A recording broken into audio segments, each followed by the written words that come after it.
அஸ்ஸலாமு அலைக்கும். Hi friends, welcome to Safina Safi vlog. இன்றைக்கி என்ன விலாக் பார்க்க போகிறோம்னா ஹஜ் பெருனா விலாக் தான் பார்க்க போகிறோம். வாங்க வீடியோக்குள்ளே போகலாம். நம்ம சேனலில் இப்போ தான் ஃபஸ்ட் டைம் பார்க்குறீங்கன்னா மறக்காமல் சப்ஸ்கிரைப் பண்ணிக்கோங்க. பக்கத்தில் இருக்கிற பெல் ஐக்கானையும் கிளிக் பண்ணிக்கோங்க. அப்போ தான் நான் போடுற வீடியோவை உடனே பார்க்க முடியும். பெருநாளைக்கு ஒரு நாளைக்கு முன்னாடி மருதானெலாம் விட்டாச்சு. டிசைன் எப்படி இருக்குன்னு கமெண்ட் பண்ணுங்கள். பெருநாளைக்கு முதல் நாளே கடப்பாசி வட்டலமாக செய்ய ஆரம்பிச்சிட்டேன். இப்போ நான் ஃபஸ்ட்டு செய்கிறது கடப்பாசி 3 லேயரில் இப்போ கடப்பாசி செய்ய போகிறேன். பாலை காய்ச்சி வச்சுக்கணும். பாலை காய்ச்சி வச்சுட்டு கடப்பாசியை நல்லா காய்ச்சிட்டு 3 லேயராக நம்ம ஊற்றணும். ஃபஸ்ட்டு ஒரு லேயர் ஊற்றி ஃப்ரிட்ஜில் வச்சுட்டு ஃப்ரிட்ஜிலேருந்து கொஞ்ச நேரம் எடுத்து மறு லேயர் ஊற்றணும். மறு கலர் ஊற்றிட்டு அதை ஃப்ரிட்ஜில் வச்சுட்டு மறுபடிக்கும் 3வது கலர் ஊற்றணும். இது சூப்பராக இருக்கும், டேஸ்ட்டாக இருக்கும் 3 லேயர் கடப்பாசி. இதோட ரெசிப்பியை நான் அப்லோட் பண்ணுறேன். இந்த மாதிரி வித்தியாசமாக குழந்தைகளுக்கெலாம் செஞ்சு கொடுங்க, விரும்பி சாப்பிடுவாங்க. டேஸ்ட்டும் சூப்பராக இருக்கும். கடப்பாசி வேலையை முடிச்சுட்டு அடுத்து வட்டலப்பத்துக்கு ரெடி பண்ணேன். வட்டலப்பத்துக்கு தேங்காய் பால்லாம் புழிஞ்சு வச்சுட்டு பாதாம் பருப்பு எடுத்து வச்சுட்டு முட்டை எல்லாம் ரெடி பண்ணி எடுத்து வச்சுட்டு வட்டலப்பத்துக்கு உள்ள எல்லா ஜாமானையும் ரெடி பண்ணி எடுத்து வச்சுட்டு நம்ம மிக்சியில் அரைக்க வேண்டியதுதான். பாதாம் பருப்பை போட்டு மிக்சியில் ஏலக்காவையும் போட்டு நல்லா மிக்சியில் அரைச்சிக்கணும். பாதாம் பருப்பு அரைச்சி எடுத்து வச்சுட்டு அடுத்து மிக்சியில் சர்க்கரையும் முட்டையும் போட்டு மிக்சியில் நல்லா அரைச்சிக்கணும். அரைச்சிட்டு அதை எடுத்து வச்சுட்டு மறுபடியும் எல்லாத்தையும் ஒன்றா போட்டு மிக்சியில் நல்லா அரைக்கணும். தேங்காய் பால், பாதாம் பருப்பு, முட்டை எல்லாத்தையும் ஒன்றா அடித்து அதுக்கப்புறம் நம்ம வட்டலப்பு தட்டில் ஊற்றிட வேண்டியதுதான். ஊற்றிட்டு இப்போ நம்ம வேக வச்சிட வேண்டியதுதான். இட்லி செட்டில் வச்சு வேக வச்சிடணும். வட்டலப்பத்தை அடுப்பில் வச்சு கொஞ்ச நேரத்துலேயே அடுப்பை சிம்மில் வச்சிடணும்.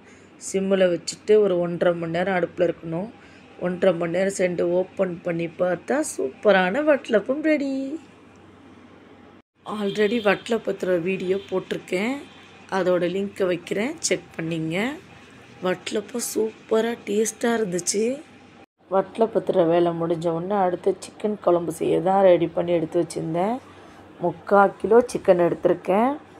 தக்காளி, வெங்காயம், பச்சை மிளகாய் எல்லாம் அறுத்து வச்சுட்டு தயிர் கொஞ்சம் ஊற்றி இஞ்சி பூண்டு பேஸ்ட்டு 3 ஸ்பூன் போட்டு மஞ்சத்தூள், மிளகாத்தூள் எல்லாம் போட்டு தண்ணி ஊற்றாமல் வெறும் தேங்காய் பால்லையே சிக்கன் குழம்பு தேங்காய் பாலே தான் செஞ்சுருக்கேன்.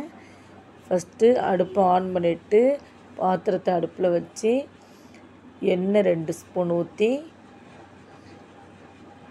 எண்ணெய் சூடு வந்த பிறகு பட்டை, கிராம்பு, ஏலக்காய்லாம் போட்டு வெங்காயம் அறுத்து வச்சுருக்கேன் அதை போட்டு தக்காளி, பச்சை மிளகாய், மல்லி புதினா எல்லாத்தையும் அறுத்து வச்சுருக்கேன் அதையும் போட்டு நல்லா தாளித்து விட்டுட்டு நம்ம கரைச்சி வச்சுருக்கிற குழம்ப ஊற்றிக்கலாம். ஊற்றிட்டு நல்லா மிக்ஸ் பண்ணி விட்டுட்டு மூடி விட்டுடணும். கொஞ்சம் நேரம் கழித்து ஓப்பன் பண்ணி பார்த்தா சிக்கன் குழம்பு சூப்பராக ரெடி ஆகிடுச்சு பாருங்கள். தேங்காய் பாலே செஞ்சதுனால அவ்வளோ டேஸ்ட்டாக இருந்துச்சு. இதெல்லாம் செஞ்சு முடிச்சுட்டு நைட்டு படுத்து தூங்கிட்டேன். காலையில் 5 மணிக்கு எந்திரிச்சு பிராசப்பத்துக்குள்ள வேலையை ஆரம்பித்தேன். பிராசப் மாவு கரைச்சி வச்சுட்டு ஆப்ப சட்டி எடுத்து அடுப்பை ஆன் பண்ணிவிட்டு கொஞ்சம் எண்ணெய் ஊற்றி மாவு 2 ஆப்ப மாவை இந்தளவுக்கு சின்னதாக ஊற்றிக்கணும். இப்படி நல்லா குண்டாக ஊற்றி வச்சுட்டு மூடி போட்டுடணும். கொஞ்ச நேரம் கழித்து ஓப்பன் பண்ணி பார்த்து அப்படியே திருப்பி போடணும். திருப்பி போட்டுட்டு மறுபடியும் மூடி வச்சிடணும். இப்போ மூடியை ஓப்பன் பண்ணி பிராசப்பத்தை எடுத்து பிளேட்டில் வச்சிட வேண்டியது தான். அவ்வளோதான், சூப்பரான டேஸ்டான பிராசப்பம் ரெடி ஆயிடுச்சு.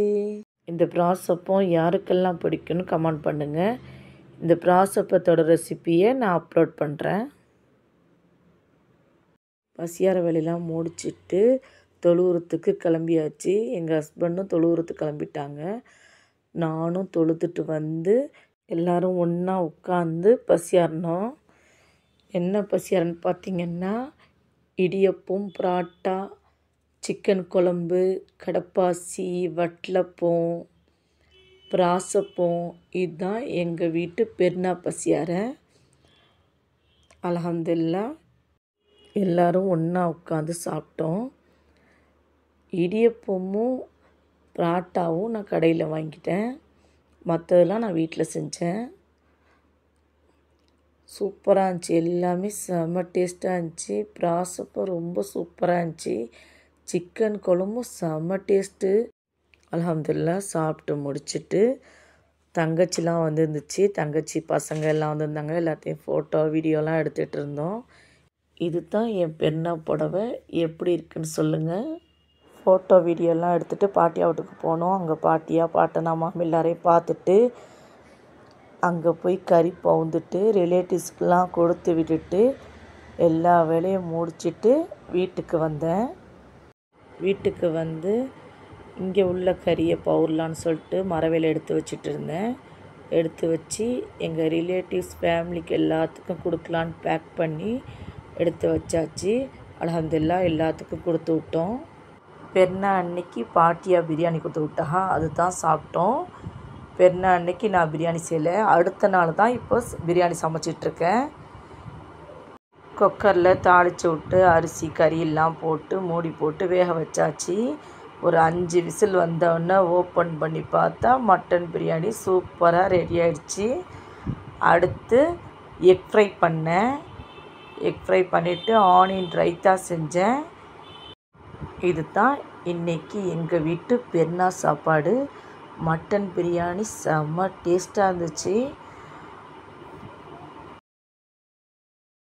இப்போ எங்கே போயிட்டுருக்கோம்னா தரங்கம்பாடி பீச்சுக்கு தான் போயிட்டுருக்கோம். தரங்கம்பாடி வந்தாச்சு. ஓரளவுக்கு நல்ல கூட்டம் இருந்துச்சு பீச்சில். அப்படியே காரை பார்க் பண்ணிவிட்டு பீச்சுக்கு போகலான்னு சொல்லிட்டு பீச்சுக்கு போயிட்டு இருந்தோம். கடைகள்லாம் நிறையா இருந்துச்சு. பஜ்ஜி கடை, ஐஸ்கிரீம் கடை, ஜூஸு கடை எல்லாம் நிறையா இருக்குது கடைகள்லாம். அப்படியே வாங்கி சாப்பிட்டுட்டு கோட்டை உள்ளக்க போனோம். கோட்டையில் கொஞ்சம் சுற்றி பார்த்துட்டு அப்படியே பீச் போயாச்சு. பீச்சில் போய் தண்ணியில் நின்று ஜாலியாக என்ஜாய் பண்ணிகிட்டு இருந்தோம். கொஞ்ச நேரம் தண்ணியில் நின்றுட்டு போய் பீச்சில் உட்காந்தாச்சு. நல்லா ஜாலியாக என்ஜாய் பண்ணிட்டு பேசிக்கிட்டு இருந்துட்டு அதுக்கப்புறம் தான் கிளம்புனோம். கிளம்பும்போது 7:00 ஆகிடுச்சு. அப்படியே ஊருக்கு கிளம்பியாச்சு. இந்த வீடியோ பிடிச்சிருந்தா சஃபினா சஃபில்லாவுக்கு லைக் பண்ணுங்கள், ஷேர் பண்ணுங்கள், சப்ஸ்கிரைப் பண்ணுங்கள். உங்கள் ஃபேமிலி அண்ட் ஃப்ரெண்ட்ஸுக்கும் ஷேர் பண்ணுங்கள். தேங்க்ஸ் ஃபார் வாட்சிங்.